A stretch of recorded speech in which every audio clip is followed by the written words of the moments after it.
everybody, welcome back to PAX Prime. We have more games to talk about today. Up next, it's Kingdom, and I'm here with Thomas. Thomas, tell us a little bit about who you are and what you do for Kingdom. Okay, so I'm Kingdom. I've been working on this game for 2 years with another friend of mine. It's almost out, I think, and yeah, what can I say? It's crazy hard work building a game. How long did you say you were on this? 2 years. 2 years. 2 years with 2 people. Yeah. How did you spend like most of the 2 years? What was the biggest time? Just completely stressing out over every little detail. Yeah. So we have we're gonna pull up some gameplay here, so you'll get to see it in just a second. But this is a very interesting looking game. We've seen some games go back to some pixel art, but I love the way that you've implemented it here. You've really got a sense of personality, I think, for the characters right off the bat. So what inspired you to go in this direction? Yeah, what we try to do is it's low resolution, like it's really rendered at 256 pixels, but then we try to cram every kind of effect in there that we can. We try to really like make it look as good as possible for a pixel art game. So it's like a non-retro pixel art game. It's like a modern pixel art game in a way. And what was some of your inspiration building this game, Kingdom? Can you tell us about the story and what you're going to do? In the game, you mean? Yes. Okay, so in this game, you're the king on a horse. You build a kingdom by throwing gold at people. That's what you do. That's the only thing you can do. You throw gold at the right people, and they will do the right things for you to build your walls, your castle, get you more units, defend the thing. Yeah, that's kind of it. That's quite a cultural statement. It's beautiful. That's what they do, yeah, throw gold. And then at night, when the sun sets, like monsters come out of the forest. It's very cliche in that way, but that way it's kind of easy to discover what's going on because all these are kind of gaming tropes. You know, archers, knights, monsters. Yeah, you're relying on a lot of, like you said, relying on some familiar tropes. Is there anything that's going to be unfamiliar? Like, what did you include that's personally yours? Oh, well, a lot of the stuff is personally mine. I try to make it a little bit humorous, you know, whimsical in ways. Like the guys, they will run off with your gold. They will just grab it and run off with it. There's nobody actually dies in this game. They just rob you until you're poor and they steal your crown, and then you're no longer a king. So it's game over. Oh. Yeah. And tell us, I mean, we're running back and forth here. Is this entirely 2D? Or are we going to have any chance? It's like a side-scrolling strategy game. So you have to run back and forth to see how your kingdom is doing, count your units.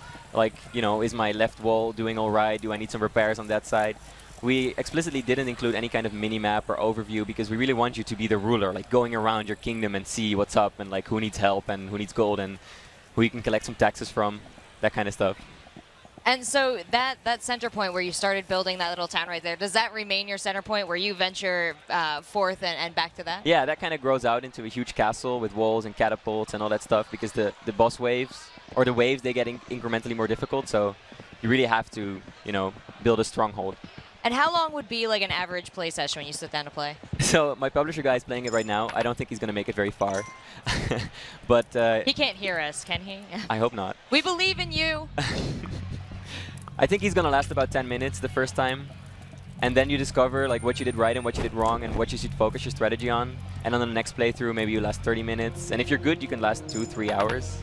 And how randoms are the playthrough? Like every time you sit down and start again, what kind of variations are you expecting? So the map is different. Like the forest is populated with all sorts of stuff that you can discover, like little mysteries and like gadgets and stuff that you can find. But it's randomized, so you don't know where it'll be. For example, if you want to build stone walls, you have to get the technology for stone walls first, and it's hidden somewhere in the forest, but you never know where. So it's an investment to go out and find it. But you're always running in a straight line. Like how do you find new places in the forest? That's true. There's not that many new places on a straight line, right? Yeah, it's a 1D game in a way, actually. It's like all on the line. I just think it's really amazing what you've done with something that's so simple. You're describing to me a game that's really complex. Yeah, it is. It is really difficult, actually. The graphics look very accessible, and you're like, oh, this is fun. Just throw gold at people, but it's not that simple, really. It gets quite difficult. I think that's the fun part. You better pay that archer. I can see now the monsters are coming out of the forest here. Yeah. He's doing okay. That wall might go down. If that archer does his job, yeah, the wall's down, but he got him anyway, so... It's a creepy little... Is that just like a mouth and like a body? Yeah, because these monsters are supposed to like symbolize greed because they take stuff from you. So we wanted to have lots of mouths and hands, you know, grabbing and eating. That's because that's kind of what they are. And are there bosses in this game? Yeah, there's big monsters and there's flying monsters, and it'll get pretty creepy. Like, we really want to make the player scared because it's a roguelike. If they get you, the game's over. So you should be scared of them. Right.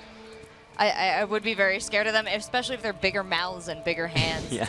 Well, in the end, it's just a pixel art game. Like, how scary is it going to be? But, you know, we do what we can. So I see my little my banner there, and we are the purple salamanders. Is it purple salamander? Yeah, that's cool. The banners are procedural as well, and sometimes you get a really cool one, and Sometimes not so cool. And sometimes not so cool. And then obviously on the not so cool runs, you'll make it really far, and on the cool ones, you die immediately. So. Well, we're buying defenses here and building up our city. Yeah. Do we get to spend money on like making things pretty or going different paths? Are you always building the same city, or do you have a lot of options there? You have kind of options in where you defend and what, like which walls you want to make your strong point and you want to focus your defense on in terms of like putting the knights and the archers and the catapults behind certain walls. So, yeah. And it's subtle. Like you'll discover that some things work a lot better than other things just by like subtle differences in placement. Oh, now it's foggy in the forest. Yeah. This is amazing. I think the water is beautiful in this game too, and the forest it has a lot of depth for a two-dimensional game. Right? Yeah. Or as you said, a one-dimensional game. Yeah, that's why we had to fill up the sky and the bottom, because everything is basically going on in the middle. So have you hidden anything in here? Have there been chances for you to like really express your personality, or because it's such a minimalist game, you really only have room to represent the game? There's a lot of stuff we're not telling people, and there's a lot of stuff I think nobody will ever find out. I can't tell you because then I would spoil it, but yeah. I hope that people get so deep into it. Can you give us a hint on where to look? Well, there's runes on that stone, for example, and you could decipher them. I expect some smart guy to decipher the runes. All right, so it seems like there's more to this game than meets the eye. Where can people get their hands on this? You can go to kingdomthegame.com. We haven't released yet, but we will soon. In October. So it'll be on Steam. Not soon GM, but soon October. That's very good. No, yeah. On Steam, so PC, Mac, Linux. Fantastic. And where can people get in touch with you? They want to know what's coming out next from you and your studio. Yeah, go to the website, Kingdom the Game, and my Twitter's there, my email, and also the rest of the team. So yeah. All right, fantastic. Anything else you want to tell us about the game? Go play it. I think you'll like it. Go play it, guys. Yeah. All right. Well, thank you so much, Thomas, for bringing us this game to look at. Thank you guys for watching. When we come back, we have a whole lot more indie games. We have more games from some big publishers, and we have some very exciting stuff. Before the day is out, don't go anywhere.